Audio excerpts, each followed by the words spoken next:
Ja, as ek kyk na die chaos wat om ons aan die gang is, yes, Ja. dit is mal, dit is mal. Ja, het raak nou interessant as ons sien wat in die what potentially could be taking place in the election and all those sort of things. It's becoming an interesting environment as well. Very Yeah, interesting. you're welcome to talk English. I'll speak Afrikaans and I'll try and sail past the Bühraans, but Nee, you maar jy must kan forgive. Afrikaans praat. Ek verstaan dit goed. Dis net om myself uit te spreek, dan moet ek 'n bietjie oorslaan na die ou Engelse taal toe. Ongelukkig het my pa my Engels groot gemaak. Ja. Ek al baie keer gesê, I'm a two-tailed man. That's the one. That's the one. I'm probably more one-tailed than two-tailed though. Richard, Ongelukkig, maar my hart is in die regte plek, soos hulle sê. Nee, dit kan ek glo. Het seker nou gehoor wat het gebeur in Groblersdal? Ek het. En ek dink as dis die regte besluit deur die hof om hulle borgtog te gee. Ek dink is 'n goeie stappie. En ons sal sien wat die volgende stappie doen. Maar ek dink dit was reg gedoen. Ek dink nie daar was baie plek om enigiets anders eintlik te sê. Ja, dit is wat vir my steurend is die ooglopende inmenging in die regsproses. Daar is niemand kan daarby verbykom nie. Ja. Die regsproses was gecompromise daar in Groblersdal. Maar jy sien is maar moeilik om te sê dat dit gebeur het. As die uitspraak 'n ander pad gevolg het, dan sou ek gesê het ja, nee, daar's definitief ingemeng. As jy sien die ding is die magistraat moet 'n besluit maak op wat voor hom staan en wat die wet sê. Inmenging, ja, dis maar 'n moeilike ding om te sê, om die waarheid te sê, omdat jy die regte uitspraak gekry het. So dis maar moeilik, verstaan. Is die proses vertraag? Ja. Ja, definitief, maar ek weet nie of dit eintlik die magistraat se skuld is nie, want as ons vat al daai foute wat gebeur het met die elektrisiteit wat afgaan en die bandopname wat ophou werk het, en dis net 'n produk van 'n stelsel wat uitmekaar uitval, as jy my vra. You know what I mean? It's a real indicator of how the system is falling apart. And I mean, ek sien dit in baie van die howe, waar die mense probeer, maar die infrastruktuur val uitmekaar uit, want dit word nie, it's not maintained because salaries are more important and all the other things are more important than getting the actual job done, unfortunately. That's what I'm seeing in government institutions. It's more important to have people sitting doing nothing, but at least getting a salary, than having enough money to actually fulfill the job they're supposed to fulfill. Then I agree, and you must understand, I've got a history in the Department of Justice and in the Department of Correctional Services, and if I think back at how the administration was managed and enforced in those days, I mean, in the morning, the supervisor will come in and put a stack of files on top of your table, and that is your work for the day. And you will not get away from that desk until that was done. And it must be signed off by the supervisor. And then the filing clerk must go and file it properly and things like that. I see photographs of what it looks like at the master's office, what it looks like at I mean, a simple thing. I've been battling now for almost 3 years to get the deeds for my land out of the deed of 3 years. I mean, it is absolutely mind-blowing to think about it. And now if you can imagine, say for instance, either a court case or a major financial transaction was depending on those documents. That's it. And this brings me to an interesting thing, or a statement that I'm going to make, and you are more in the political than me. You've got a good legal background, and you're an objective guy, and you understand the value of objective thinking.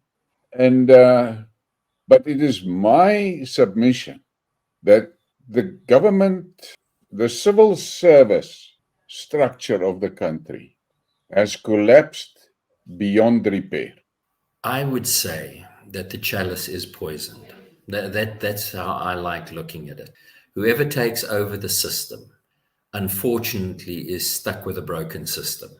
And it becomes very difficult. I mean, if you think of what the mayor of Pretoria has gone through, when he tried to maintain the current salary levels. I mean, you're dealing with an institution that is basically bankrupt when it comes to Tshwane Metropolitan Council. They're basically bankrupt. Well, they are bankrupt. They are unable, as the leadership of the institution, they're unable to take the necessary steps to ensure the potential future of the institution. I mean, when they wanted to say no salary increases, the riots and the burning and all the rest of it takes place. So it becomes an impossibility to actually fix it. And unfortunately, what that basically ends up happening is it has to break first before you can fix it, before people realize that we can't carry on like this.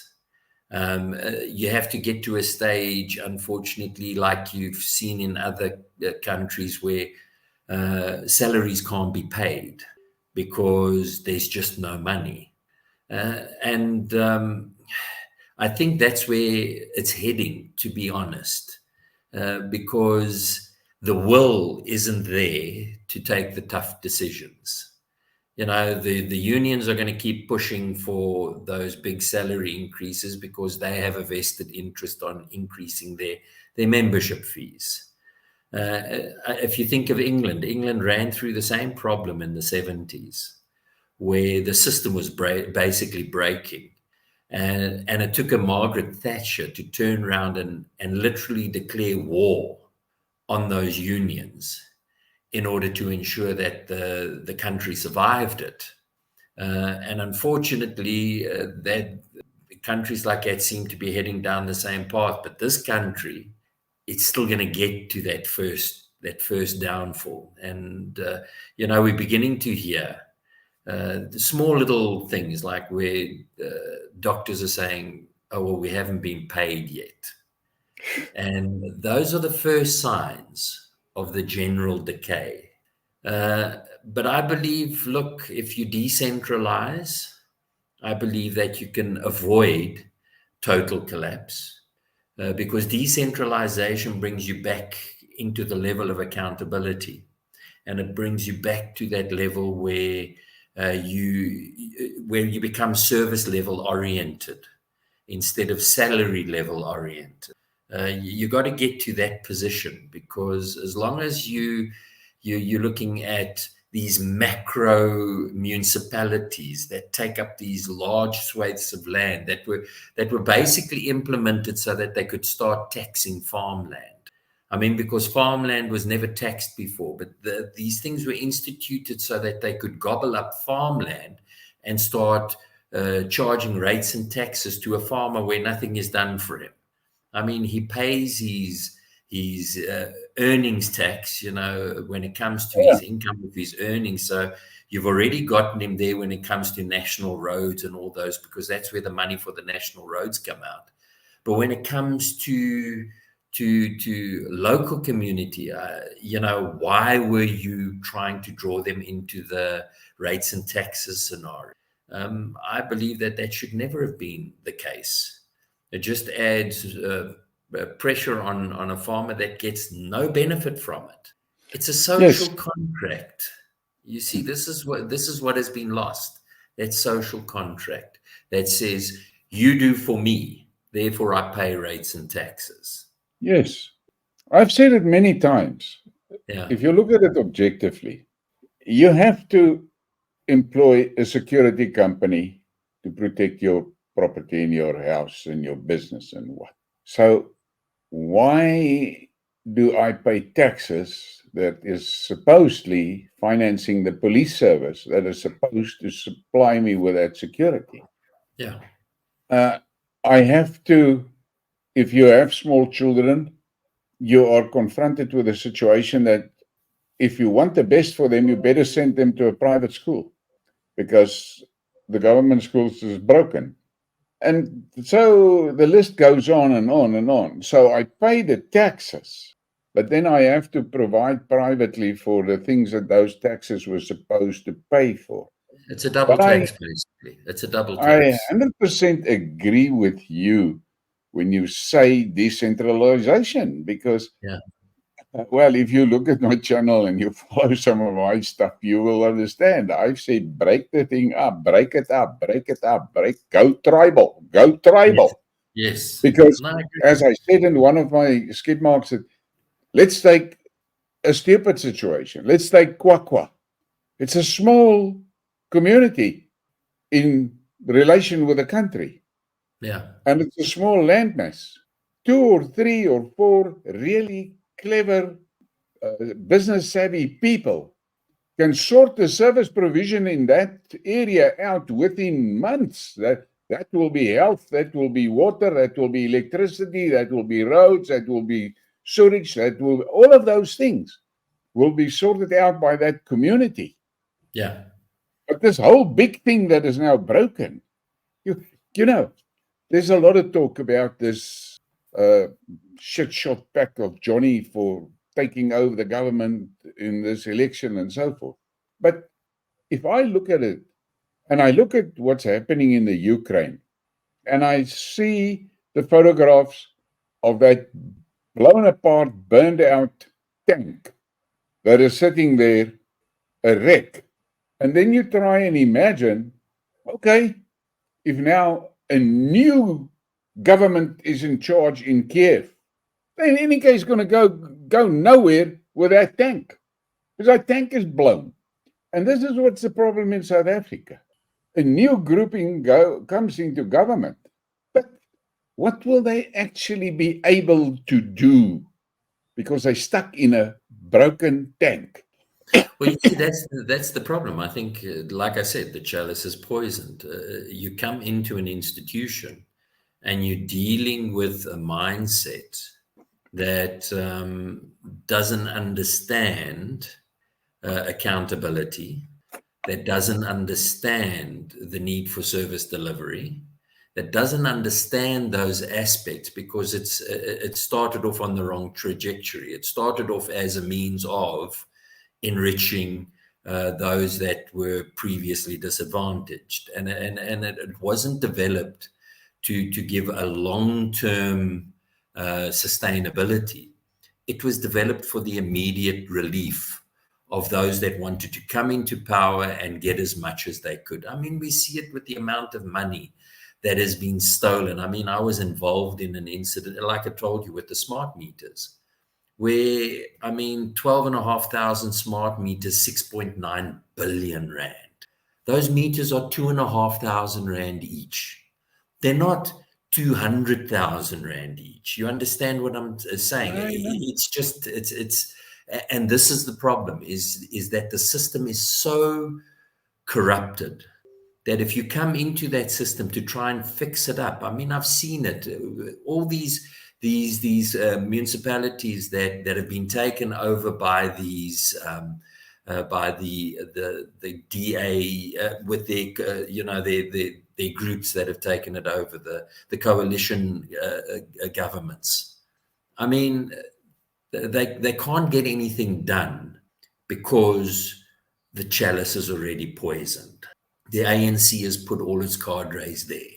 So unless you're willing to come in and start getting rid of those political appointees and start stepping on toes, basically, to get rid of those political appointees so that you can do the right thing, you're stuck.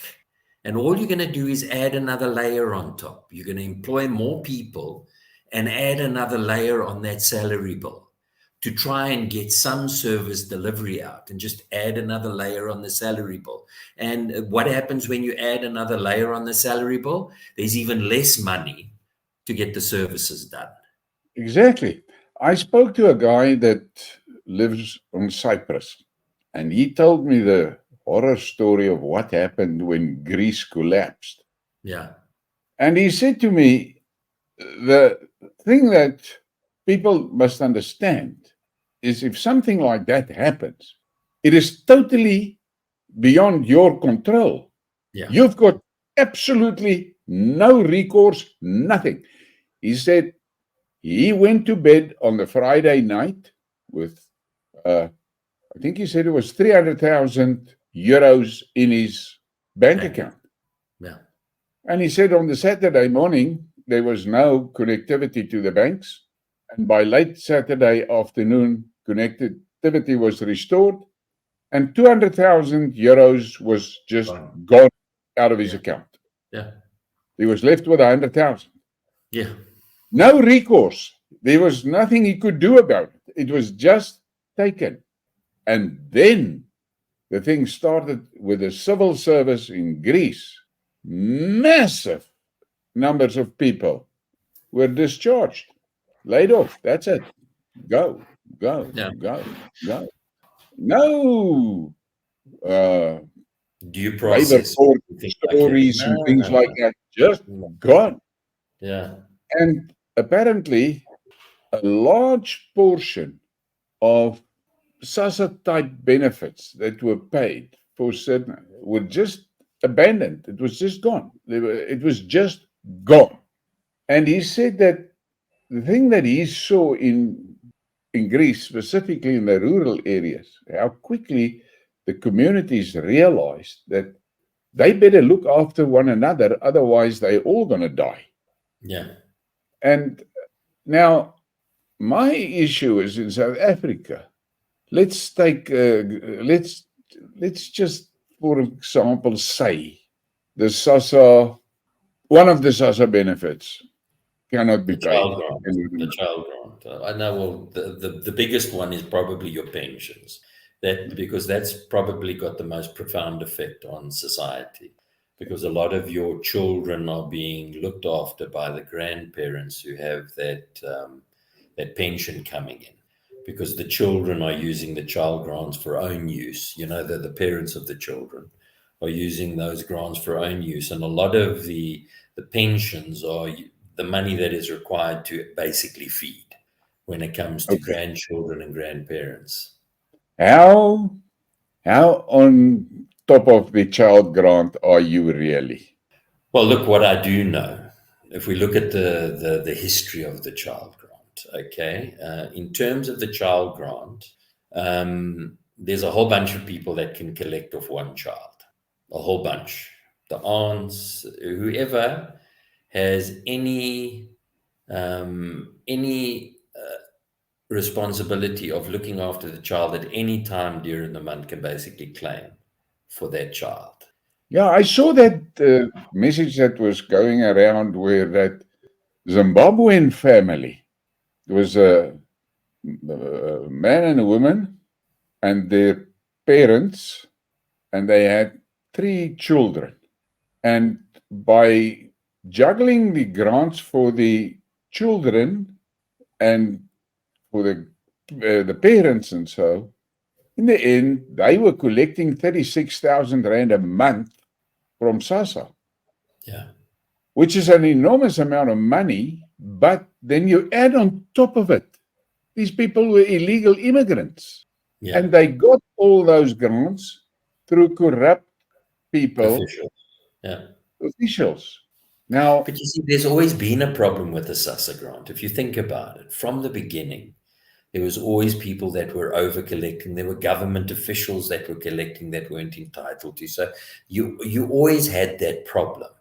Then at one stage, remember that Net1 got involved in the process. And this was during Zuma's time. Now, what happened was Net1 brought in a system of biometrics, which means it got rid of a lot of the problems within the whole SASSA grant system.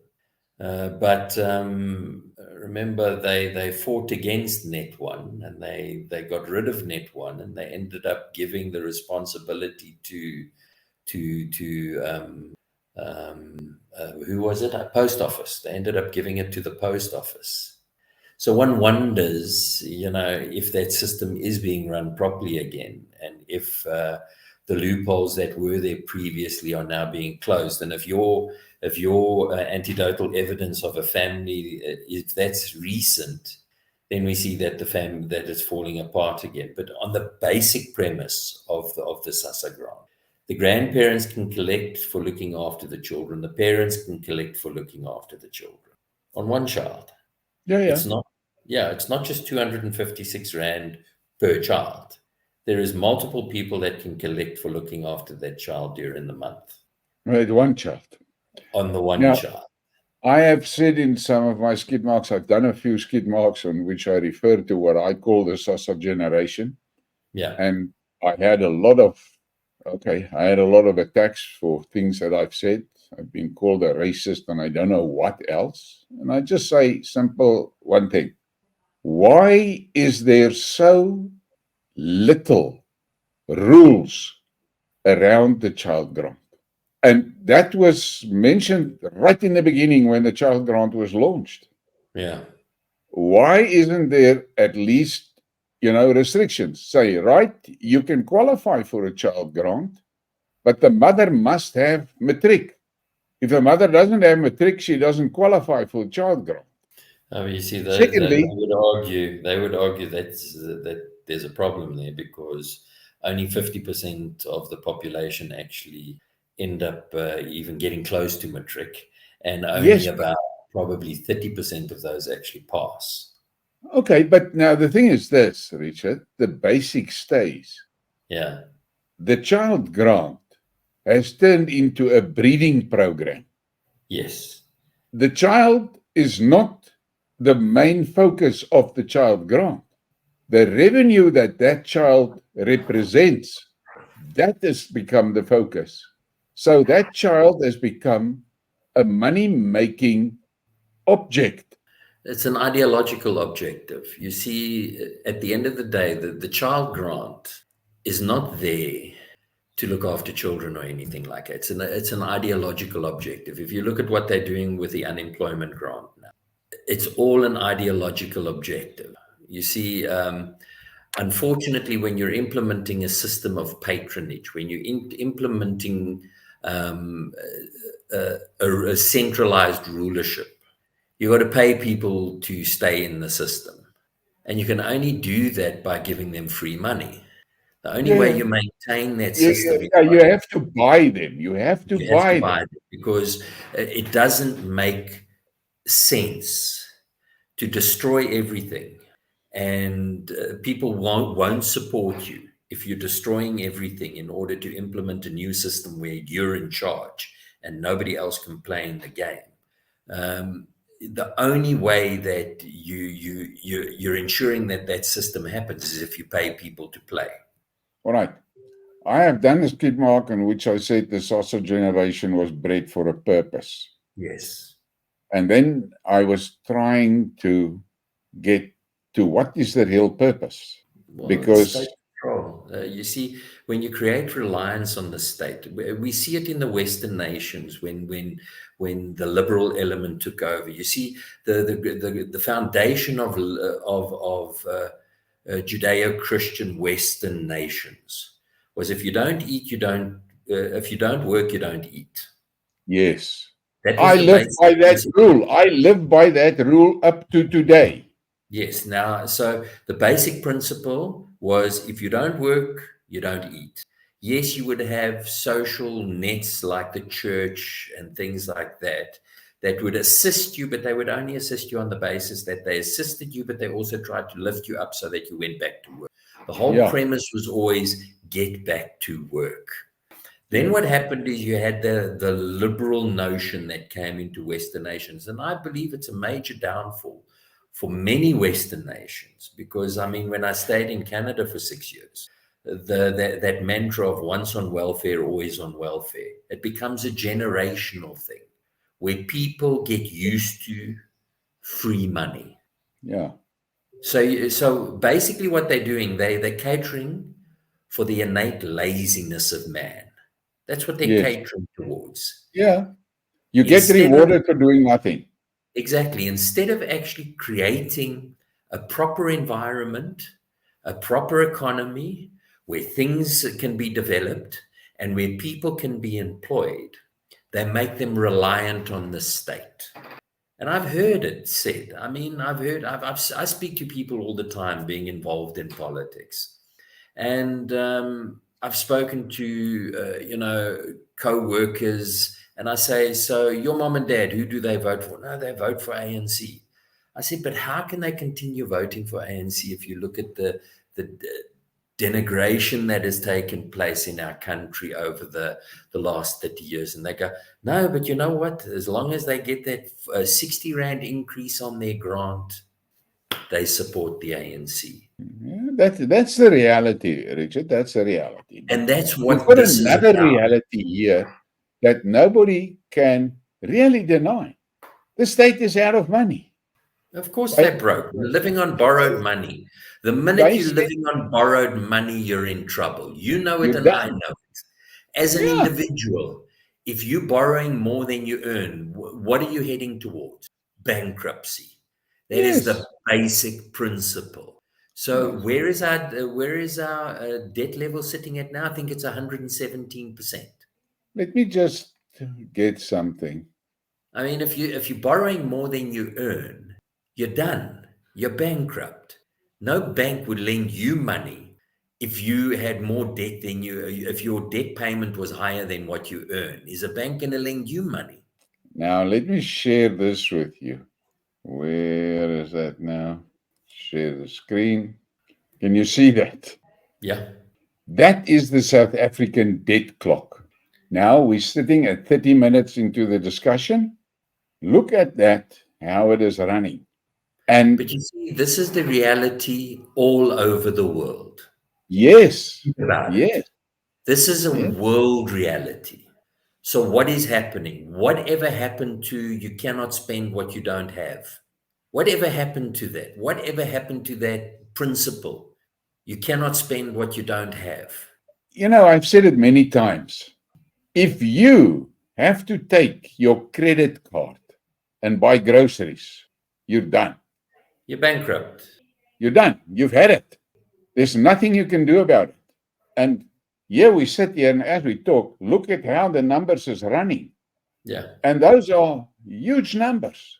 And I mean, it is totally unsustainable. It is unsustainable. And then the Minister of Finance made a story that they are going to dip into the foreign reserves. I know. Yeah.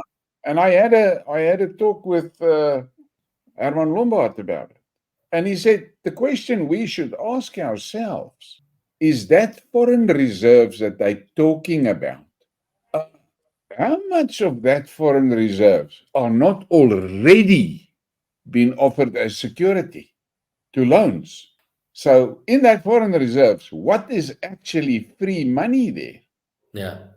And then we talked about the ridiculous thing of Eskom, where municipalities gives municipal land that they had historically in exchange for their Eskom debt. And then Eskom takes that land and gives it as surety against a loan that Eskom makes. And then Eskom cannot pay the loan and the By land. creditor takes the land. Yeah. Land And that that, never belonged to this, that belongs to the people. yes, Because the yes. state Now is the suddenly, people. so suddenly public Is indebted. assets is now in the hands of a single person. Yes. Now, I have been talking about that.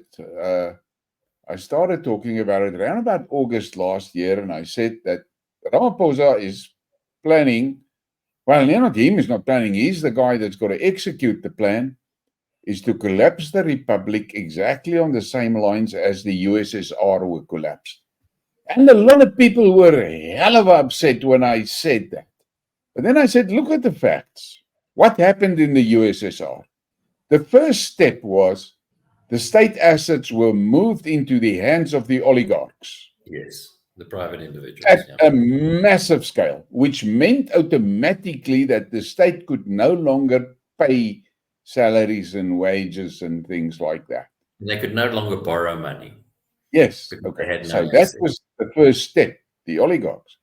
But these oligarchs, they placed into society the organized crime syndicates that maintained law and order in the society.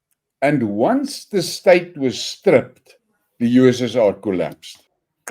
And we know what the results was and all of that. And one of the big things when Putin came into charge, his first challenge were those criminal syndicates. People tend to overlook that. And how could he handle it? I was in a discussion with a lady one night that lives in Russia, and she said to me, there's now a lot of people that say, Putin killed a lot of people. And he said, but look, the fact of the matter is, when he took control, the country was ruled and run by criminal syndicates, brutal syndicates.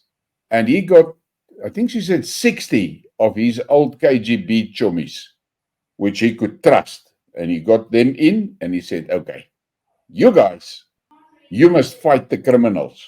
Yes, what I can give you is total immunity and a budget, unrestricted budget.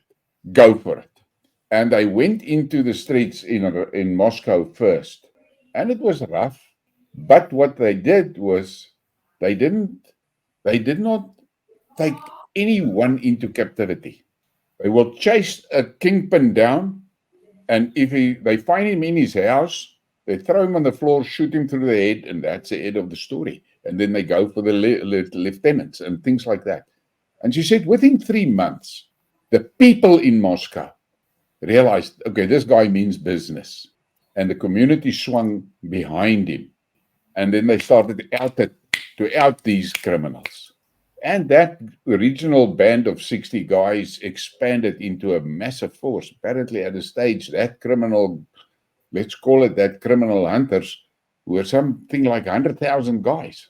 And all of them worked on the same principle. No arrests, no arrest. They didn't arrest anything. And that's how he cleaned Russia out and got Russia back from the hands of the criminals. And she said there was no way that he could win that war against the criminals by dishing out Bibles and things like that. He had to fight fire with fire. And he went after them in the language that they understood. The same. And then she said something interesting. She said the oligarchs. She said people tend to bundle the oligarchs and then make them all out as bad news. She said, but in the oligarchs were in two broad groups. There were the oligarchs that were 100% Western orientated and there to rape the country. And then there was a group of oligarchs that you could say were basically patriots, that the state assets that they got hold of, they tried to maintain it to the benefit of the people. Yeah. And then she said, now there's a lot of stories about how rich Putin is. She said, yeah, but these oligarchs that he was hunting, when he started hunting the oligarchs, they offered him massive bribes. She said, you cannot begin to imagine the bribes that were offered to him. And he would sit there behind his desk and listen to this shit and say, okay, give it. And he takes the bribe. And as they go out of the office, he picks the phone up and he calls his squad and say, there he goes. Take him. That type of thing he did. And that's when a lot of the oligarchs fled out of Russia to the West. Because they were driving the Russian assets they had under their control totally to the benefit of the West. Mm-hmm. And then he started nationalizing their stuff. And incidentally, when this last sanction war started against Russia, reporter asked Putin, what about these guys and their yachts and their houses and their stuff are now being grabbed by the West?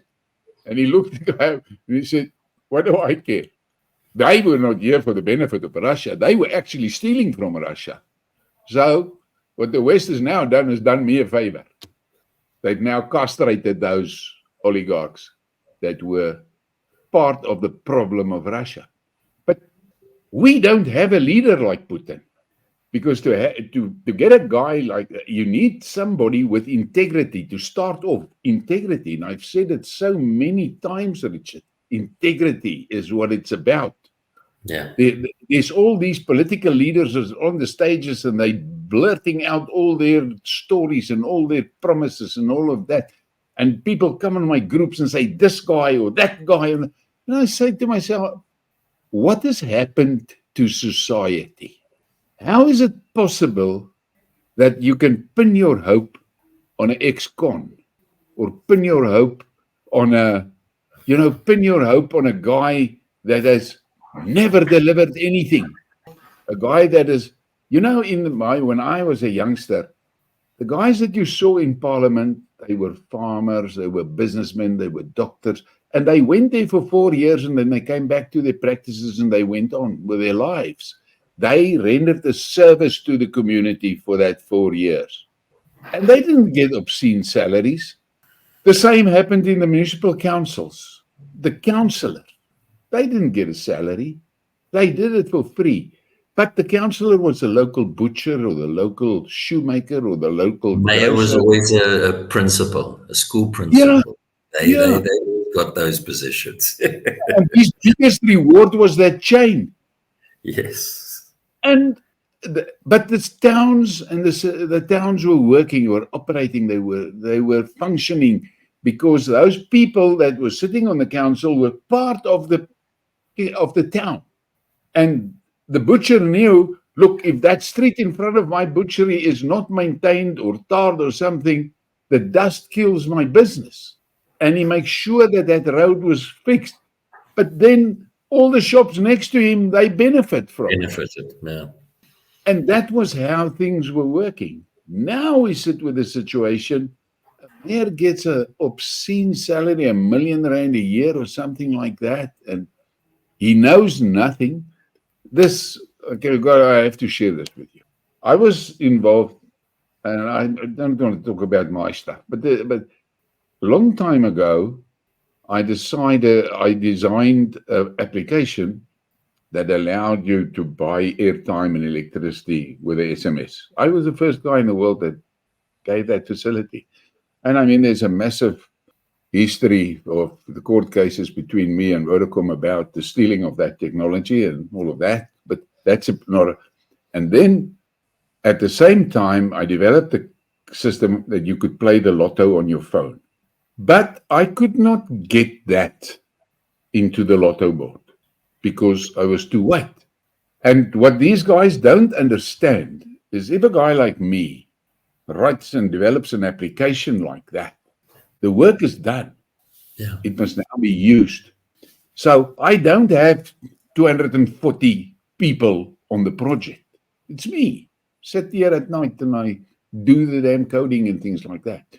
And they forced me into a BEE environment so that it can get to the National Lottery. I had no choice. I went with it. I had to go with it. But the BE partners, they called me the RBB boer from Nelspruit. And I said, yeah, so what? In any case. But then I saw what they did. By taking the potential of the application, they went and they made a 12 million rand loan from the banks. And I said, okay, but what is that money for? Because the way it works, the business plan in this software is if Richard Botha wants to play the lotto on his cell phone, he registers on the system, he signs a debit order because he says, okay, I want to play lotto with 200 rand a month. And we take the 200 rand from his bank, put it in his wallet, and he can play the lotto from that. What do you need this 12 million rand for? And then the next, I see the cars coming in, and I say, okay, now I understand that. So the long of the story is, in the end, instead of paying the money that was collected from the users to the lotto board, these oaks chowed that money. And within 2 years, they owed the lotto board a few $1 million and so forth. And then they came to me, and one morning I got a call. I have to go to Standard Bank. There's some documents I must go and sign. So I go there, I get to the bank, and I look at the documents, and I see it's another application for a loan. I think it was 8 million or something like that. But this document contained a surety, a personal surety. And I sit in front of this Standard Bank clerk, and I take the pen and I cross the surety out. And she said, "What are you doing now?" And I said, "Do you really think you want to sign that? I'll sign the application for the loan because that's for the company. You think I'm going to sign a surety? Personal surety, yeah. No, it's not going to happen." And that's when the fight started with the other directors. And Richard, I can tell you that it was in February morning. I got into my office and I fired the system up, and I had no access to nothing. And I realized, okay, I've been cut out.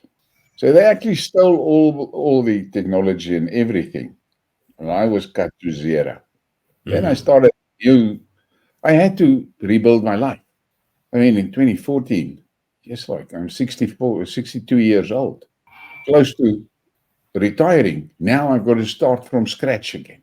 And I rebuilt the system for collection of debit orders. But I sat and I worked a lot of lacquer things into it. Give you an idea. Say you are a vet. You know how it goes with the vets. A guy bring a cat and he looks at the cat and yes, and it's a 700-800 rand bill or 1,000 rand bill. Nobody's got that, and they want to pay the vet off. So my system, the vet can load it in and say to you, Richard, okay, we'll take this 1,000 rand from you over 6 months. It's going to cost you 1,000 rand plus 60 rand because you pay 10 rand a month for the collection, and I collect for them that and pay it down. So there's no lawyers involved and expensive money collection and so forth. And then by close to the end of the thing, your dog gets ill. And you comes in and you treat the dog and whatever, and he just loads it back, that balance back onto, and I will collect until the balance is zero. And the people liked it a lot. And there's other features. I've got features in it, for instance, that would make it possible for you to progress to the place where I don't do your collection anymore. You do your own collections on your own bank account. I only do the software communication between you and the bank. So I become a pure service provider to you, but you are in full control of all your funds. I don't collect it and then pay to you, which has got inherently is that there's danger in that. Many people have folded because of what we call third-party payment processes that could. Yeah. So all of this, I sat and I built all of that in it. Plus, I added in a feature. The municipality where Richard stays, they collect Richard's monthly bill by debit order.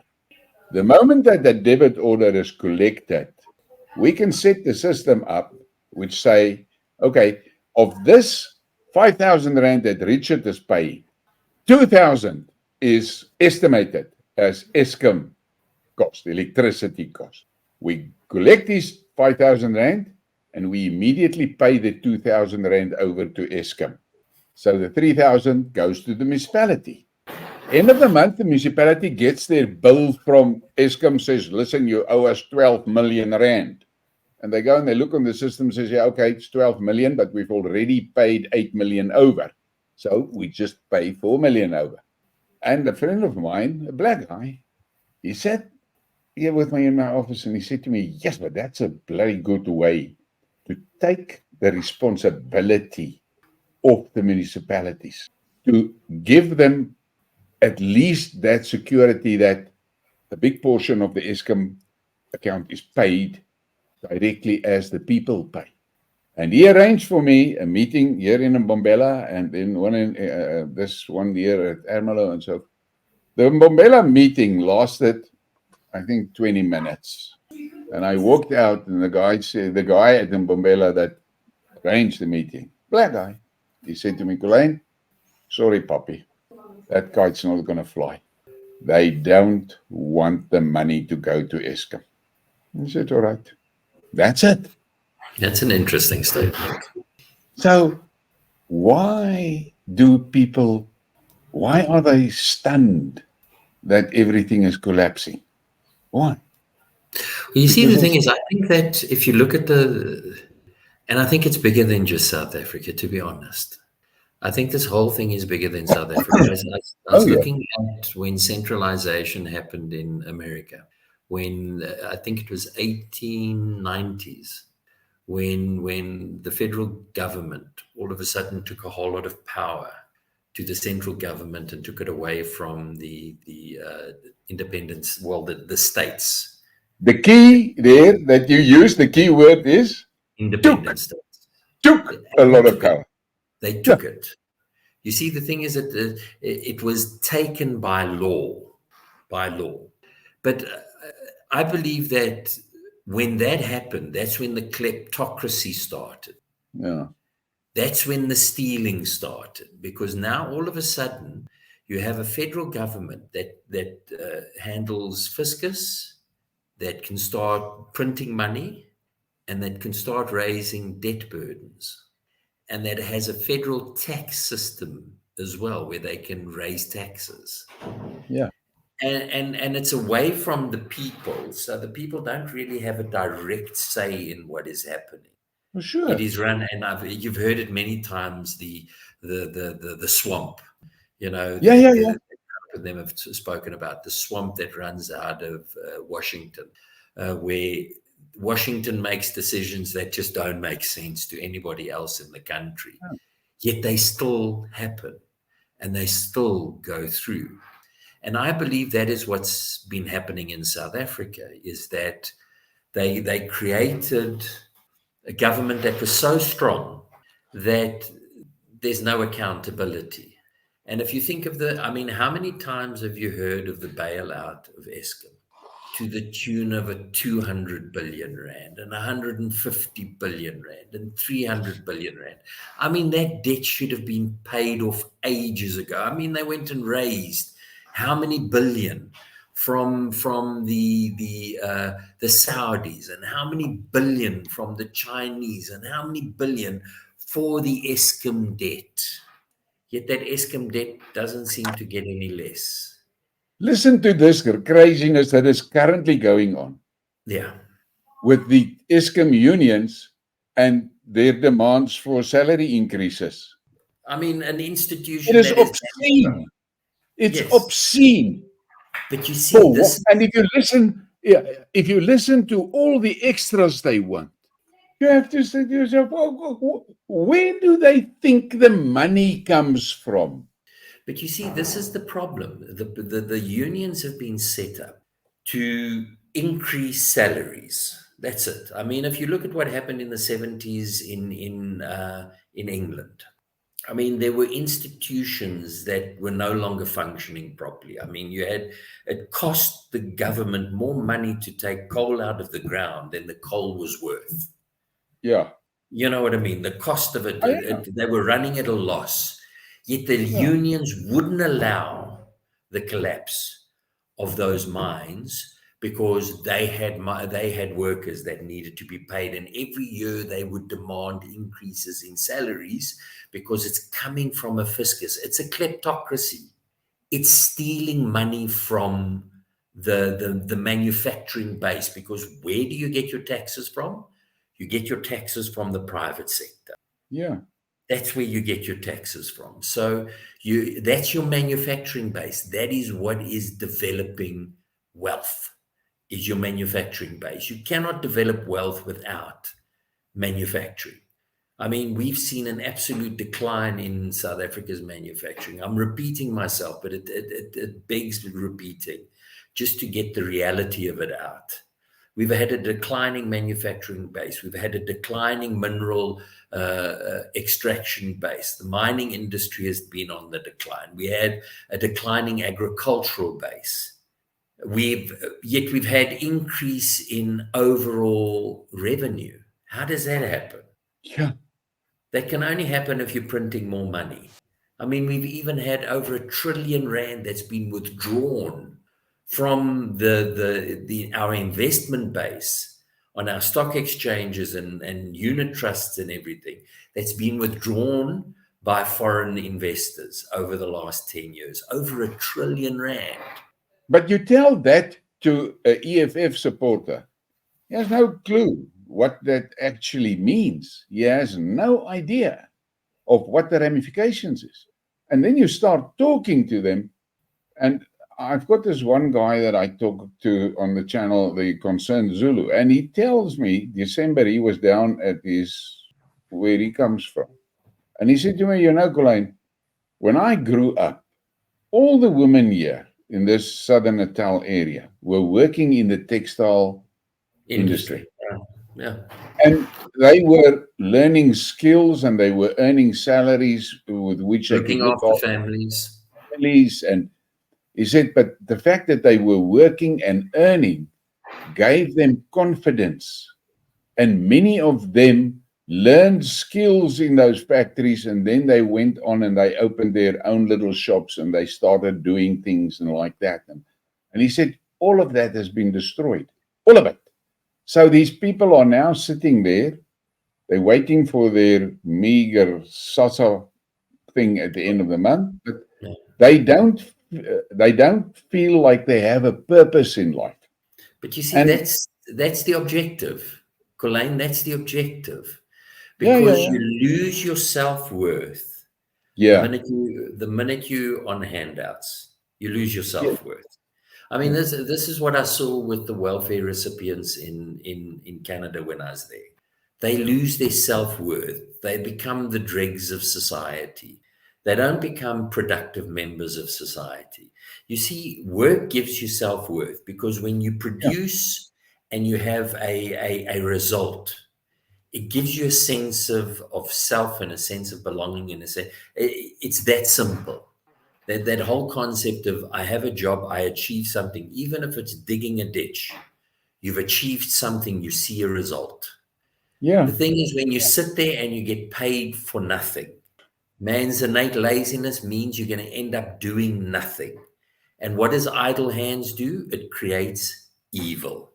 Yeah. Bottom line, idle hands create evil. Yeah. Okay, so now, why would a government do that? Why would a government set up systems to break down family, to break down employment? I mean, employment has increased, gone through the roof since the ANC has taken over. Why would they do all those things? Now, that's an important question, because I asked it many times when I was talking about the SASSA generation. What is your purpose? You must try and figure out what is your purpose, because you've been bred for a purpose, and you must understand the guys that are pulling the strings are not idiots. They are clever, and they are, bottom line of everything is money. Why would they take up a liability that will never... Think about let's go to Russia. When communism was implemented, what's the first thing they did? They destroyed the economy. And they created, and what did they use? They used those people that were no longer working to go after the kulaks, the farmers, and to destroy the farmers. Once they destroyed the farmers, what was there? Starvation. And I think close to 33 million people died of starvation. 45 million people died from that farming thing. There we go, 45 million. I speak under correction. Now, think about that. I mean, and that is how the state was able to control the people. That is how the state was able to take away all the freedoms that these sovereign people had built up over generations. they were able to take away those freedoms. I mean, it's the exact same thing that is happening in America. The exact same thing. The middle class is on the decline. In South Africa, Merrill Lynch and Investec did a study. If you look at what's happened over the last 40 years of South Africa, the rich have gotten richer, the poor have gotten slightly better, and the middle class has declined, which means you're creating a system of rich and poor. Why? Well, because you want to take it away from the rich. You need an army to take it away from the rich. So who's manipulating this? Who's creating this environment? Who's causing this to happen? Who's causing the poor to become dependent on the state? You see, these are the questions that beg answers. Yes, the people And don't then you want have to say, okay, so what's the solution? Well, Where's the solution? Now, I believe so, Hanan. I can see the last stage of preparing the collapse on the line of the USSR is to get the Eskom grid into the hands of the oligarchs. Yes. The moment that they've got that, yes, the moment they have that under their control, why do they want that? Because with one switch, they can switch it all off on the whole region. I've said it many times, South Africa is a region, it's not a country. In any case, so the moment of that, we must prepare ourselves for the collapse, because what is going to happen in that collapse? What is going to happen in that collapse? Total chaos. And I've said it to lots of these guys with their, ek noem hulle bendes, al hierdie bendes wat die mense vertel, prepare so en prepare so en prepare so. Ek sê, boys, julle beter vlagpalle en vlae maak en booms vir die paaie. As hierdie ding collapse, moet julle stukke grond gryp en julle vlaghuis en julle booms opsit. As julle dit nie doen, gaan die criminals dit doen. You see, the thing is, and that's what the system's relying on, because it's created the criminal.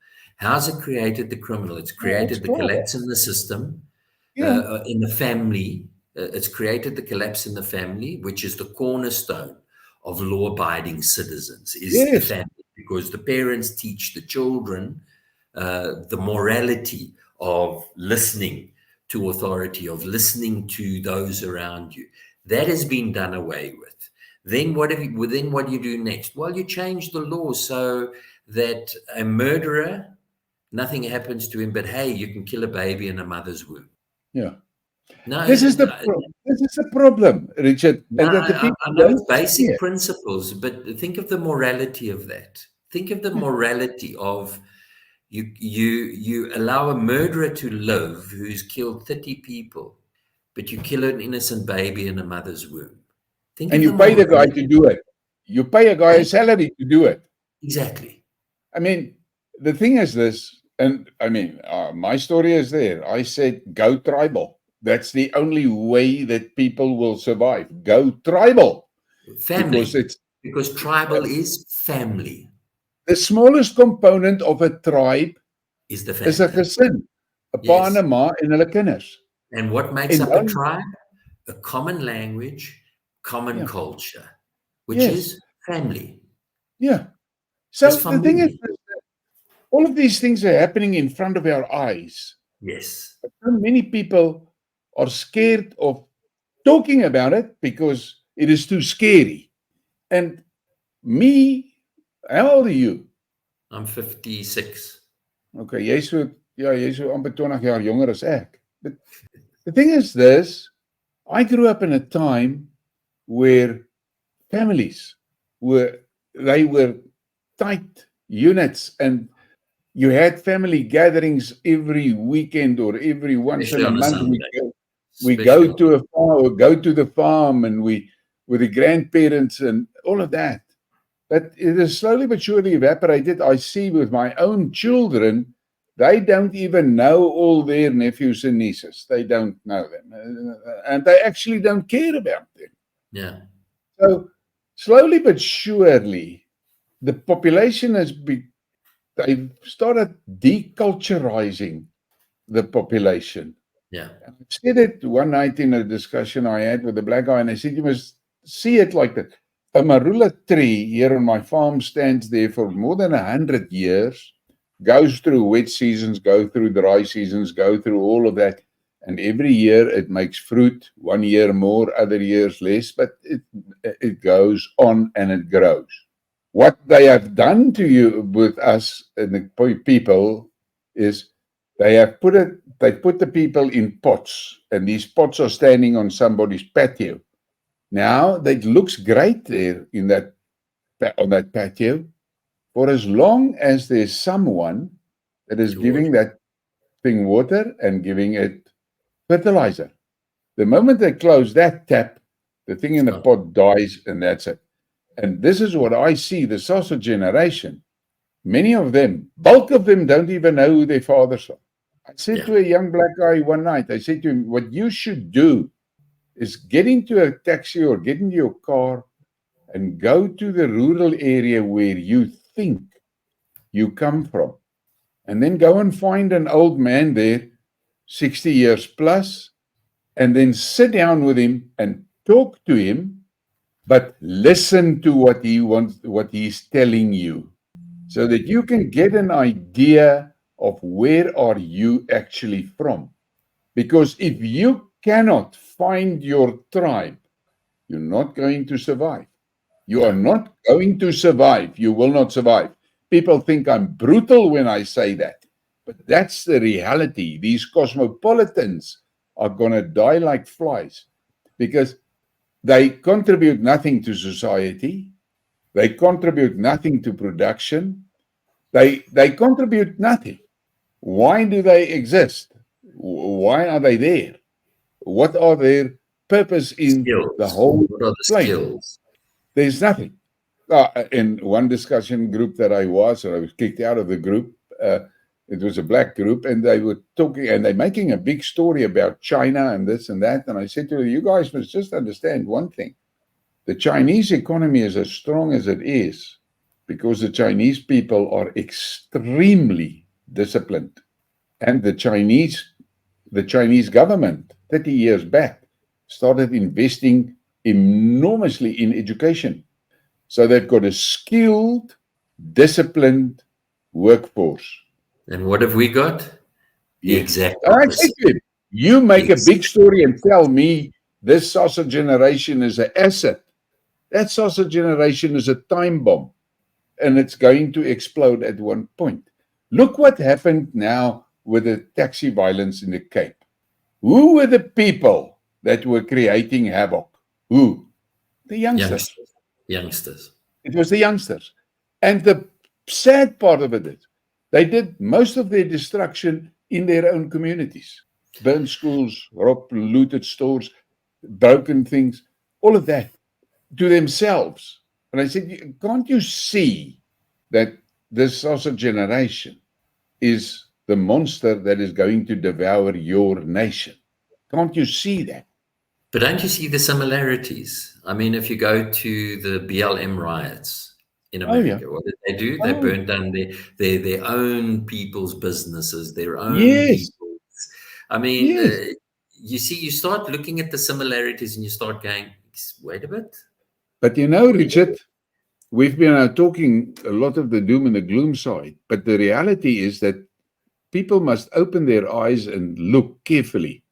If you look and you listen to what is happening in America, there are certain areas where the tribal thing is waking up. The people are beginning to think. I had a woman, I don't want to repeat it because I've said it before, but there's a woman in Ireland sent me a message about 2 weeks ago. And she said to me, you know, I follow your channel, and when you started talking about the tribe thing 6 months ago, roughly 6 months ago, I thought you were crazy. I looked and I thought, what is that? She said, but now, today, I look around in my area where I live, and I can see signs of the old clans getting together. We start hearing about these clan meetings, and I see more and more clan regalia appearing in the streets and things like that. So it seems to me that you were actually right. The right-minded people has realized that the cabal is out to wipe them out, because we must never forget it. The ultimate goal of Triple X is population must go. But you see, what I find interesting, I was listening to a conversation on Business Day, and they were talking about the political situation now, especially with Umkhonto we Sizwe, where the new party that that Zoom is involved with. And they were talking about the rise in nationalism within the Zulu grouping. Yeah. And but they were talking about it negatively. You know what I mean? Yeah. It's the same as when Cyril keeps saying, you know, we must fight against the rise in tribalism. And what Yeah. I found interesting was when I was reading the certification of Section 235 of the Constitution, and you go and read that certification, and it speaks in the first portion of it. It speaks about the old, you know, the fact that it was predominantly established for the purposes of the accord, and to make sure that the Afrikaner had a homeland, and then it talks about that. However, when it was put in as Section 235 under the new Constitution, it opened up the door to the other groupings as well. Yes. Because you can't give one group that right and not the others. And what I found interesting, though, was that they stated, however, this doesn't mean that these groupings can go back to their patriarchal societies. Listen to that wording. It doesn't mean that they can go back to their patriarchal societies, which means what are they planning to do? To break down those cultures. Yes. Yes. That's what it's about. I mean, that's why the attack on culture is scary.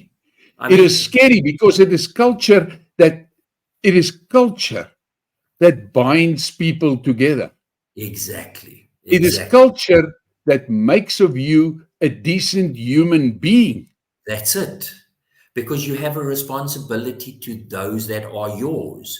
You see, the minute you don't have that responsibility, you become a nothing, because you're only looking after self. You have no self-worth because there is no sharing of yourself with those around you. So you become selfish. And I, you know what, I'm going to, jy weet mos ek's 'n Bybelse persoon. Romans talks about becoming backbiters, selfish, lovers of themselves, all those. That is a consequence of loss of culture. And you know, Richard, if I look around, I've said it, I've mentioned it previously in some of my discussions. There's a friend of mine, and he's really a wise guy. He's got a lot of wisdom. And he is the mainstay of his whole philosophy is that we have to live in synchronization with nature. Yeah. And it starts by acknowledging God as the creator of everything. And we have to look after those things because that is what the instruction was. We need to take care of the land. We need to take care of the animals. We need to take care of these things. We are caretakers. And he is busy. They had now their second weekend of meetings. They are two white guys, and they're talking to Tswana people, tribalists, and Xhosas asked and wanted to join in that discussion. And I will do a skidmark on that document, mission statement that they are discussing. Yeah. And he just sent me a message this morning in which he showed me what one of the guys that was at the meeting over the weekend sent him, in which the guy said to him, you know, this mission statement of yours is exactly what we need to do to survive.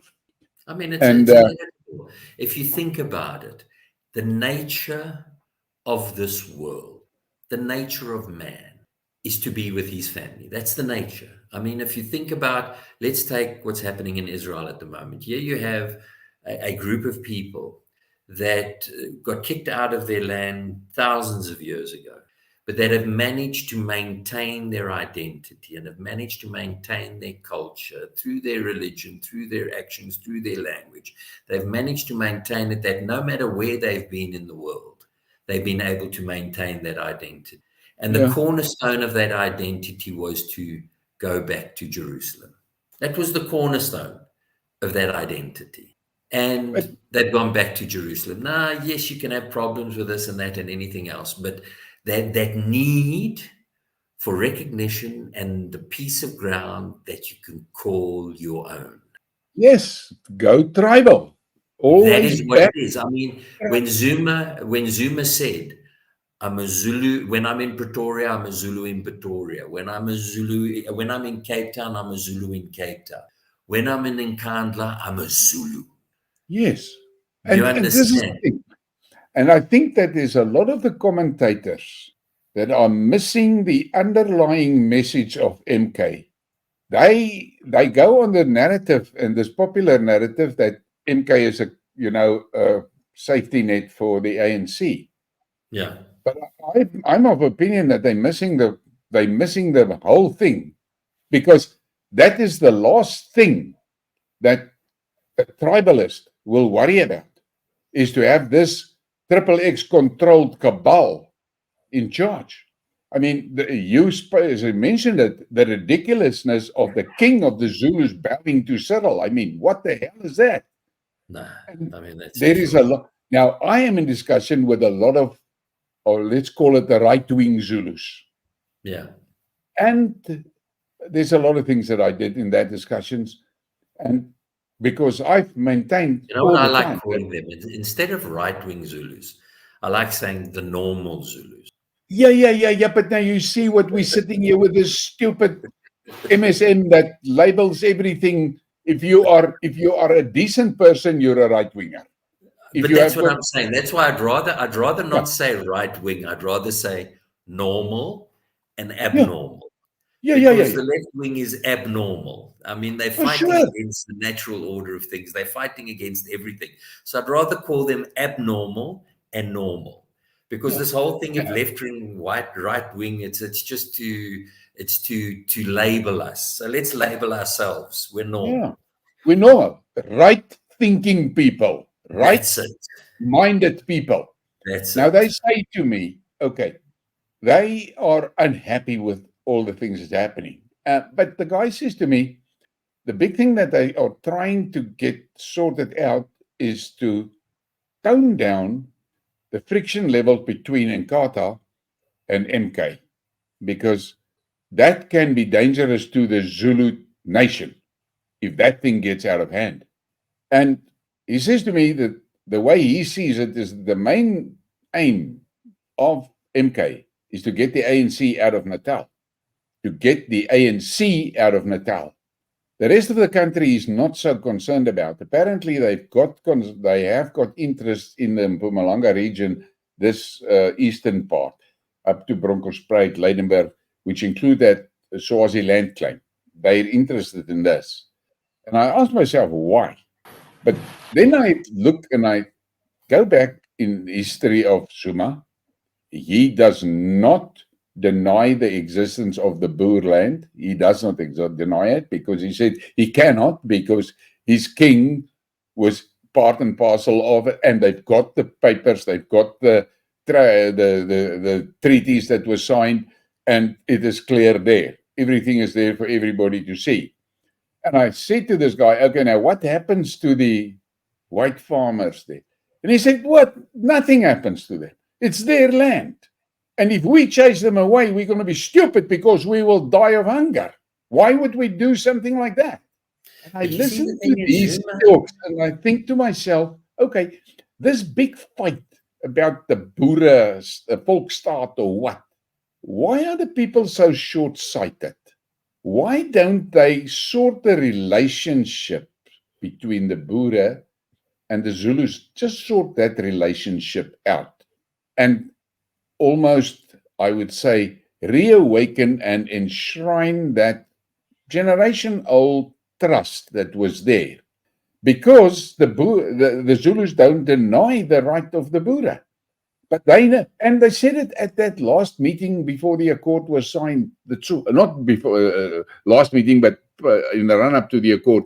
The Tswanas and the Zulus said to the boere, show us yours, that we can help you to get it, because on your own you won't get it.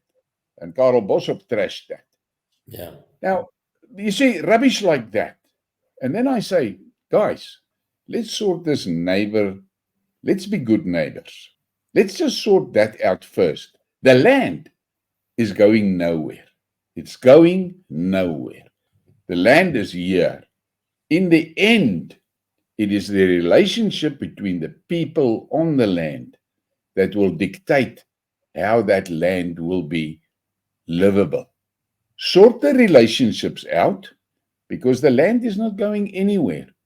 From what I see, and I mean, another black guy says to me, what makes the people think that a new government with Cyril as the president and Julius as the vice president is going to work? What makes them think we Zulus, with 25 million, we are going to be ruled by them? What makes them think that? What you're saying now is making that whole conversation I heard on Business Day extremely interesting, because the person that was analyzing it was one of these political pundits that was analyzing the whole concept. He stipulated that when he went and did an evaluation, because they reckon the ANC's polling about 25% in KwaZulu-Natal, Zuma's polling about 24%. Yeah. Which means IFP's polling in at 20% or 20%, which means Zuma, because he's a Zulu, and they say he's being voted for because he's a Zulu. Yeah. Now you got to understand, Zuma was always a culturalist. That's why when you had the conversation with him, he said, when I'm in Pretoria, I'm a Zulu in Pretoria. Yeah. But when I'm on my ground, I'm a Zulu. So Yes. he firmly believed that even the Afrikaner should have a place they can call their own. He firmly believed that. For sure. He stated it to me. He said the Afrikaner should also have a place they can call their own. However, the only problem with the Afrikaner, he's spread all over the place. See, that's what he said the farmers of the Afrikaners' problem is. Now, it's a reality, Richard. It is a reality. It's a reality. So how do you fix the reality? How do you fix the problem? How do you fix the reality? Easy. I say easy. You have those groupings that have specific areas they can call. That there's Zululand. That's the Zulus. There they are. That's their predominant area. There's the Xhosas. There they are. That's their predominant area. There's the Tswanas. That's where they are. There's their predominant areas. There's the Sothos. All the Afrikaner needs is a main canton and sub-cantons. Yeah. This is the thing. I've said it to one night in a discussion. I said, we need to come up with a clever solution. Breaking the place into pieces is the obvious answer. But what we have to understand is in these pieces, you're going to have pieces that will be republics. You're going to have pieces that may be democracies. You're going to have pieces that may be dictatorial. All of that. Because many of these tribes, they're happy with having their chief and that's it. And they want nothing more. Nothing more. Just that. And then the guy said to me, but how are you going to do with the corruption that has been imported into these tribal areas and things? And I said, you must understand, when it goes tribal, the tribes has got a way, and history will support that, of sorting corrupt people out. Chaka threw them off the rock there at the sea. There was no negotiation. There was no negotiations about that. You were wrong and you go off the rock, you go. End of the story. Now, the boere, they would most probably say, okay, but at least let's have a little bit of a court case here. Not a real court case, something more like a military tribunal or something. But So everybody of these cultural groups, they've got their different ways of doing things. Well, it's called But their traditional law. society worked like that for ages. It's Why called not give them the right to do it? traditional law. They've Yes. had their traditional courts, they've had their Yeah. traditional systems in place. Yeah. Unfortunately, that was done away with. And I believe that, some of it is our fault in that we wanted to implement a Western system over other nations, which shouldn't have been done. I mean, they were running their courts within their different areas. They had their traditional courts. They had all those, Yes. and then when the ANC took over, they got rid of those.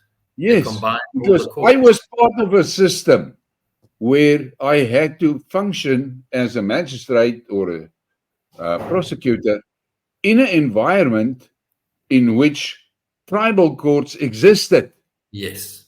and I had to live with those structures, because many times the police would bring a charge for something against a guy, but then the clerk of the court comes to me and says, whoa, there's no sense in we prosecuting this out. He's already been sorted out by the chief. Yeah. Okay, let it go. That is the way, and that's how it works. But things changed after 94. The It reason changed completely. I mean, if you you think about the systematic degradation of those systems, society as a whole, I mean, and you think about the whole nationalization of minerals, nationalization of water, all those things that were done to take away the wealth from the people yeah. and from the tribes Interestingly and enough, from in this other discussion, let me call it discussion T for the China, they are making a big story about the fact that their mineral wealth was stolen by the ANC. ANC, Yes, not not the whites, by ANC, the no, ANC. And they ANC. say it. They say it. The same thing happens in Zululand. The Zulus are moerse upset about things that is happening to their traditional land. How it's been degraded by all these rules and things from the government.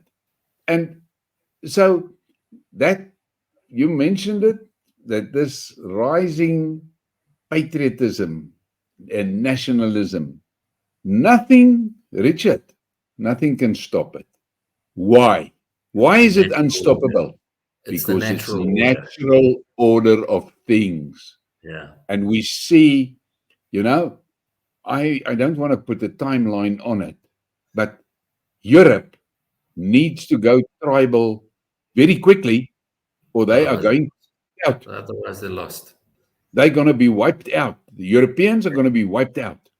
And I said to my wife last night, and I said to her, what I can't understand, I'm not so sure of is, do the people realize that they're looking at a scenario similar to at the stage when Karl Martel saddled his horse and said all Muslims must be out of Europe. And they started chasing them. And they destroyed them where they caught them. There was no negotiations and court cases and shit like that. They destroyed them. So they were fleeing like hell. And when they went over the Bosphorus, he said, okay, you stay that side of the river, you're fine. You come this side, we kill you. And they took their horses and go back to where they came from. Now, does the modern traditionalist, the modern tribalist, understand that they will have to do something like that? Well, do they have to? I think look, is it possible? And you've got to put yourself to that, give yourself that question. Is it possible to negotiate that? I mean, you've got to try. If you are willing, you see, if you have leaders, like I said last time, if the Vryheidsfront were to develop that whole system within the party, and if the current leaders of that party are willing to give up power so There's that the it key. becomes a collective leadership, Yes. But they You won't do see, it. now that's, I mean, Goodwill was quite happy with ruling over KwaZulu-Natal. Yeah. And I'm sure that Goodwill, I mean, he had a president, he had Buthelezi over there as his president, which means he recognized the right of the people to choose a political leadership, but he remained king, okay? And he Yes. remained the overall monarch, just the same as England, all those sort of things. It's the liberals that want to get rid of monarchies. Why? Because it's a power base. Dis 'n behoudende factor. Presies. Dis 'n behoudende 'n kulture factor. So is there Ek het anything vir wrong with ek het vir ou nou die aand gesê. Toe sê ek vir hom, kyk, ek praat baie oor die Zulus want ek het daar groot geword in daai wêreld, maar kom ek sê vir jou, die reality van life is, daai ou is eerste is hy Zulu. Tweede is hy in 'n political party. Yes. It's Primarily he's a Zulu. family first. And if the king says this is what should be done, they don't care about political parties, that's what they do. But you see, it's family first. And I don't think that a lot of people really understand the power of that family bond. They do not understand it. And it will come back because it's natural, and that is the only way that a tribe can survive. They have to do the basics right. This political tribe, let's call them political tribes, they are only interested in power and in wealth, and they don't care about the people. But the problem with them is the people are millions more than what they are. Yeah. And when I said last night to a guy in a discussion, I saw the impies running in Natal over the highlands there many times in my life. It is a sight that actually chills your blood to see 2, 3, 4, 500 of them running. They've got this funny pace at which they're going, but they will go the whole day over the hills, through the valleys, over the mountains, and go. And when the Zulu nation starts moving, there's nothing here that can stop them. Absolutely nothing. There's no force that will be able to stop them. And this is what a lot of these, I call them bubblegum politicians, do not realize. And these bubblegum analysts, they don't understand that. And the fact that they don't recognize the reality of tribalism is going to be their own downfall. Well, you see, it's the ideology they're coming from. You got to understand their ideology. Their ideology says tribalism is bad. I mean, Cyril has said it many times, tribalism is bad. Why? Because you want to create individualism. You want to isolate people. You want to put them into little boxes. I was speaking to an architect on Sunday, and it was quite an interesting thing. He said they did a study on the psychological effect of high-rise buildings. And they said what was strange, the higher you got in the building, the more depression became prevalent, because the more isolated you were. I can believe that. So this is the whole plan. I mean, if you think of internet and all those things, they're all mechanisms of isolation. Yes. It's all mechanisms of isolation. And we are social beings. Yes. So the more we get isolated, and we've discussed this, the higher the depression levels within society, the higher all these aspects of the psychological breakdown of society take place. And this is what is being done over the last 100 years, with this whole rise in the breakdown of family breakdown and this confusion of what family actually is.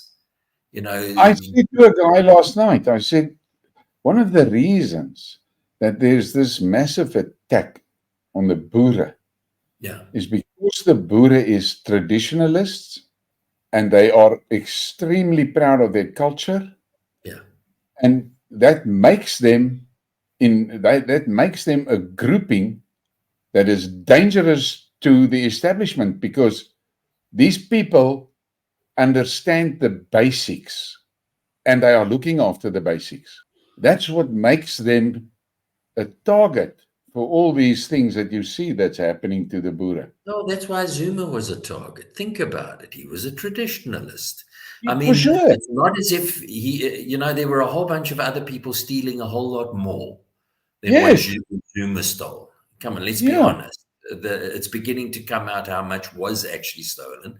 It's So peanuts. why What would he what he only took want was the? peanuts. I What mean, he took was peanuts. absolutely, But absolutely. I mean, what compared to happened under his rule? What happened?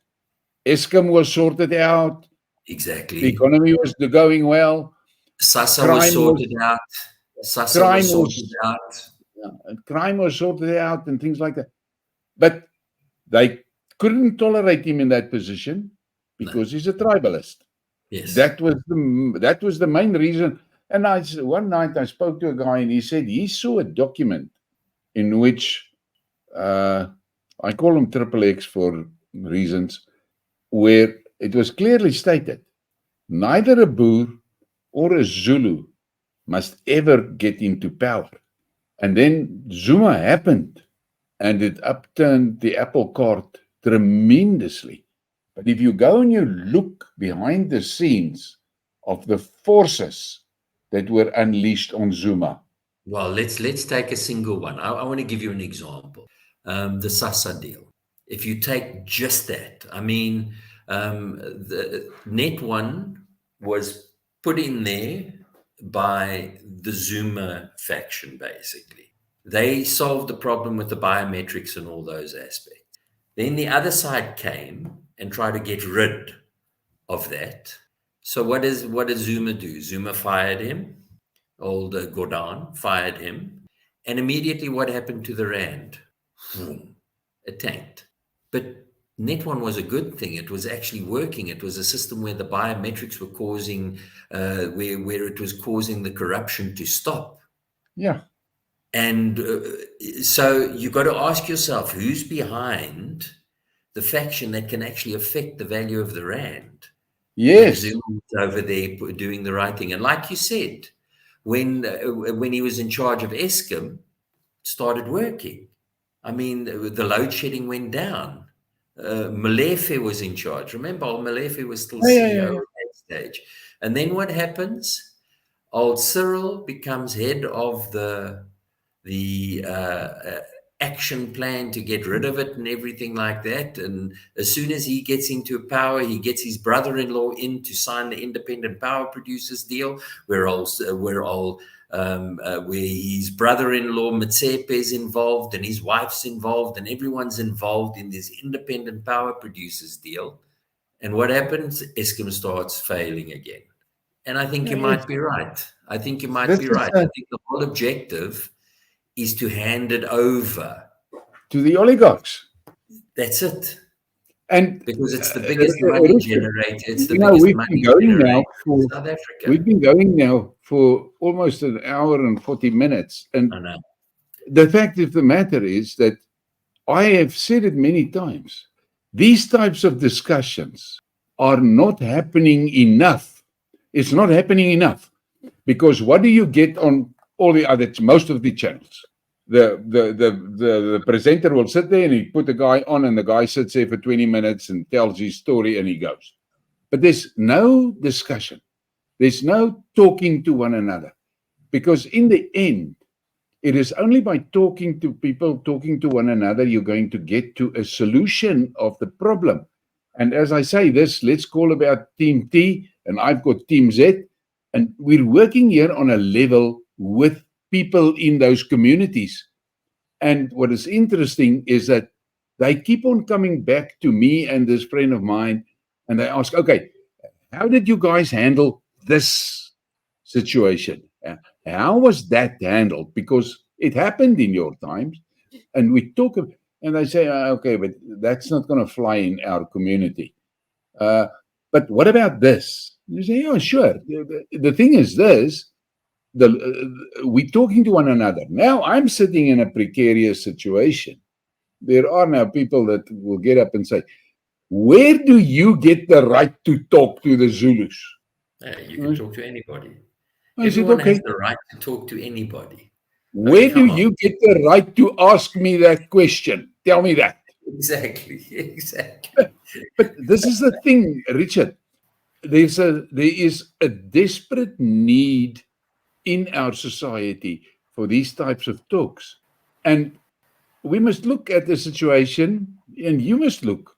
If you know black guys that are willing to speak openly, and then we set a discussion up on a specific topic and we discuss it. Yeah, I can participate in the discussion, but I can facilitate the discussion. And then let's look at that, because this is what we desperately need, Richard. We desperately need to talk to one another. And I'm saying to you the same thing that I said to you on Kaiser last night. I said, me and you don't agree on everything. There are no, things that we are different, that we have our differences. But that is not important. That is really not important. There's a lot of things that we can discuss, regardless of the fact that we have got these differences.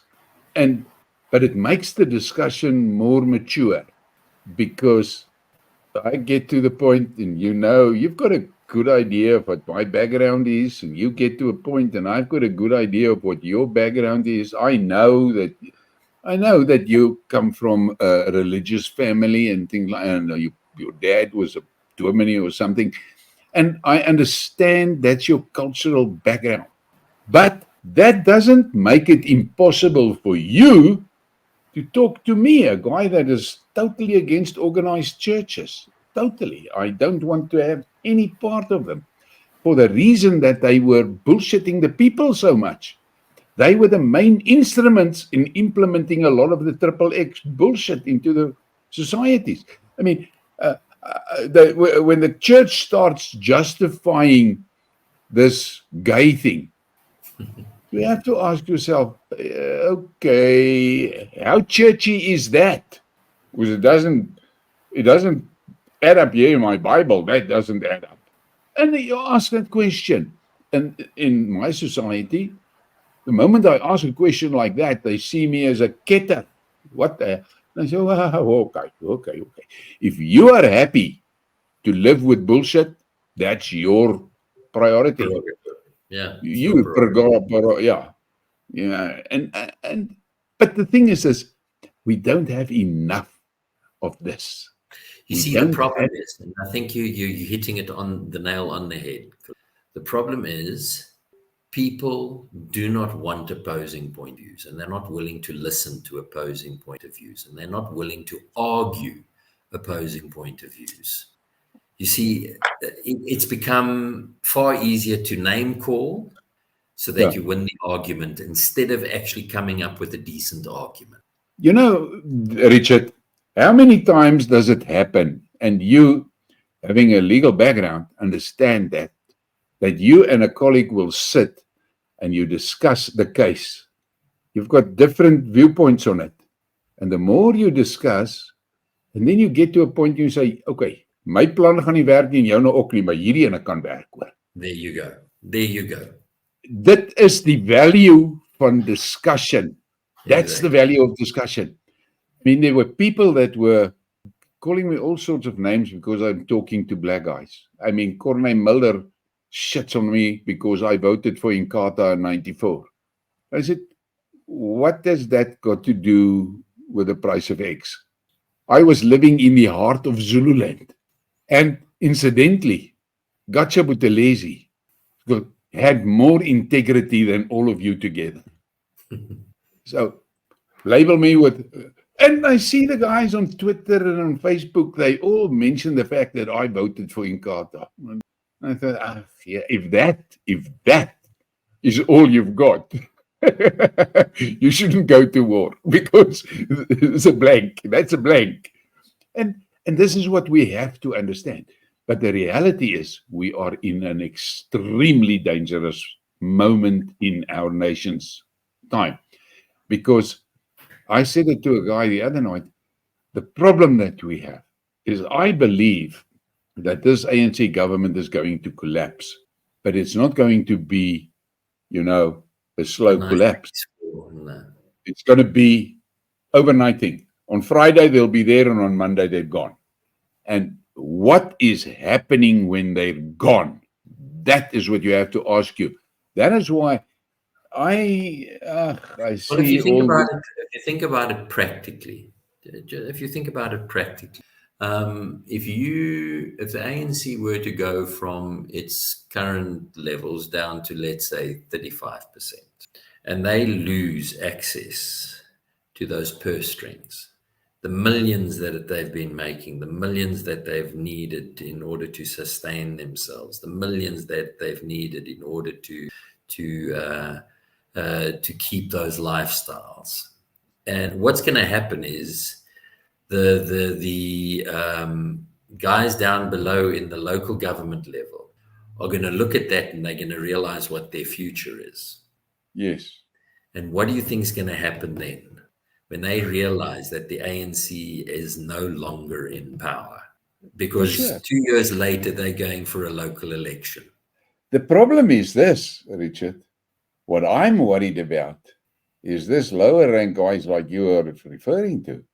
Do you know how much damage they can do to an already damaged structure? Well, we know that. We've seen it. We've seen that time and time again with every riot that takes place with a wage a dispute and the havoc they cause down at the lower levels. So come on, we've seen it. But We've seen what I'm talking about is what they're going to do to those departments where they're in charge. Those things are already on lifelines as it is. They're going to switch the bloody support, or the ICU supports off. They're going to just switch it off because they don't You care. see, the thing is, that's the part I think that scares me the most, and that's the part we're going to have to deal with the most when it comes to these sort of things. I've heard a lot of people say, "Yeah, but as long as this is working, as long as that." I remember, 20 years ago, 15 years ago, when guys were saying, "Yeah, but at least the electricity and all that stuff's still working. But at least this is still working. But at least that is still working." You know what I mean? We're at that stage where it's not working anymore. I said last night, I said to a guy, the people are, and I said in one of my Skidmarks, people are living in these bubbles. They're living in these bubbles. And these bubbles, the shield they've got is either by the investment income or a pension income or a SASSA or something, but that's a bubble. And as long as that bubble is there, they feel the bubble. But what they don't understand is there's wasps flying around puncturing these bubbles. And you could go and try and catch a wasp, Poppy. That's not something you do easily. And the thing is that bloody thing stings. And so these bubbles are going to burst all of a sudden. And I've said it so many times that when that crash happens, you are going to be dependent on your neighbor to survive, no matter what religion, what ethnic group, whatever. If you two don't stand together, you're not going to make it. Yeah. I don't say there's a guarantee that you'll make it when you stand together, but you're going to have a better chance. And the more neighbors that stand together, the better your chance of survival is. And that is what they must look at. And this is the thing. That's the solution. You see, that's the solution. When the systems collapse, let the families that are there work together. And I mean, you know what I mean when I say families. Let the different tribes that are there work together, put in a system that recognizes the equality between all tribes in South Africa. It doesn't place one above the other, doesn't place the government above anybody. All tribes are equally represented or stand in unison for the betterment of everyone. That's the only way to do it. Because at the end of the day, it's going to take family working with family. For sure. And the people don't want to see that. And this is what I am. And you hear me many times. I always say, go back to the basics. Yeah. Go to the basics. It doesn't help you try and resolve a problem. And I give an example of your Zozo tank that leaks. It doesn't matter how many layers of duct tape you put on that leak, that thing will always leak. And the moment there's pressure in it, the duct tape comes off. The only way to fix it is to get into the tank and fix it from the inside. And then you know, okay, that is now stopped. But unfortunately, Richard, my experience is we're living in a society where the vast majority is depending on the duct tape. And they have fooled themselves that they are safe while they've got a bag full of duct tape. The reality is that duct tape fixes nothing. That duct tape just buys you an extra few minutes, but it doesn't fix anything. And, I think me and you will discuss that offline. We should actually, I've got these, you must have seen it. I've got these subjects that me and Johan Keizer is the bag of potatoes, and we bring all this, throw everything on the table and talk about the frot patats and all of that. Bring it all out. And me and that advocate in the Northern Cape, Murphy, we've got that thing, van die spoor. Things like that. Maybe me and you should see if we can't get up with a topic like that, and then we discuss these things, because I like talking to you about the tribal thing, because you get it. You understand that 100%. But there's a lot of people that are not so sure. You say tribal and they see a guy with a bone through his nose, that type of crap. That's not what it's about. That's not what it's about. No. But Richard, we have to call it now. We have to. Yeah, so it's been a solid 2 hours. Unfortunately, I have to go now. Yeah, and that my viewers are not used to 2-hour programs, but these are the things that you just sit and you listen and you think about the things that are being said. Listen to it, because it may change your view of the solution that you are imagining. Or it can tell you, okay, maybe I'm on the wrong track here. But the thing is that we need this type of discussions. I don't call it interviews. I don't do interviews. We do a discussion and we get to it. But this was a fantastic 2 hours, and I really appreciate the time that you've been willing to spend with me. And I hope the viewers get value from the discussion. Anything you want to say to the guys? Well, I just want to say that what you've said is correct. There's a natural order of things. I mean, Plato and Aristotle, they were on about the fact that there's a natural law, there's a natural order of things, and we know that nature works in a certain pattern. And I believe that the minute we become too wise as human beings, and we start thinking that we can operate outside of the natural order of things, that's when we start creating the problems. And I believe that we're in a world at the moment that is trying to undo the natural order of things, because the people that are in charge of that new world order have decided they're more clever than the creator that created this natural order.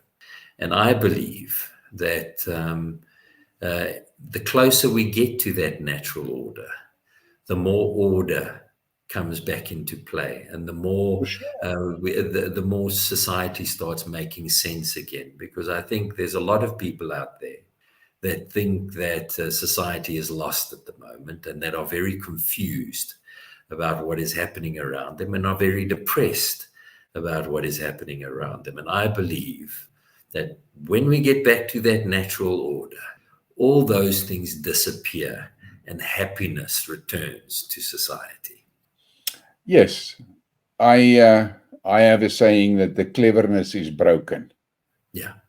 And that is what has happened.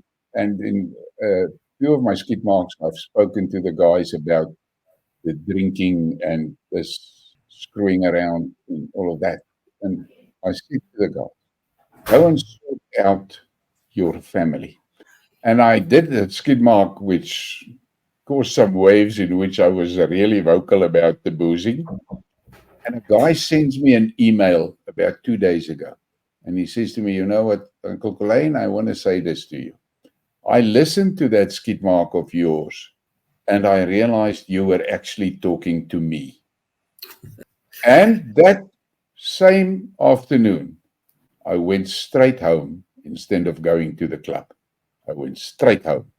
I got home, my family was a bit confused and all of that. What the hell am I doing here? It's still daylight and I'm at home and things like that.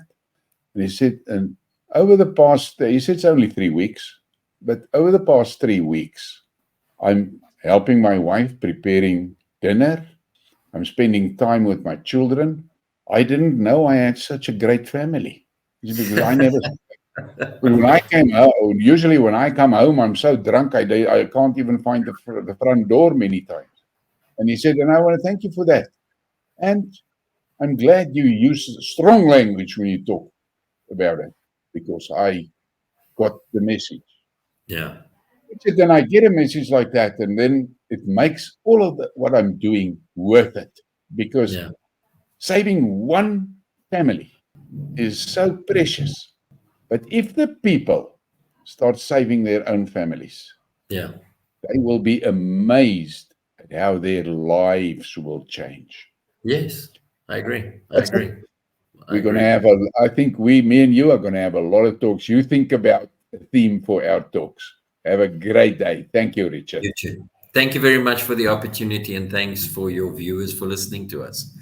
Let's hope that that will kindle that conversation throughout the country.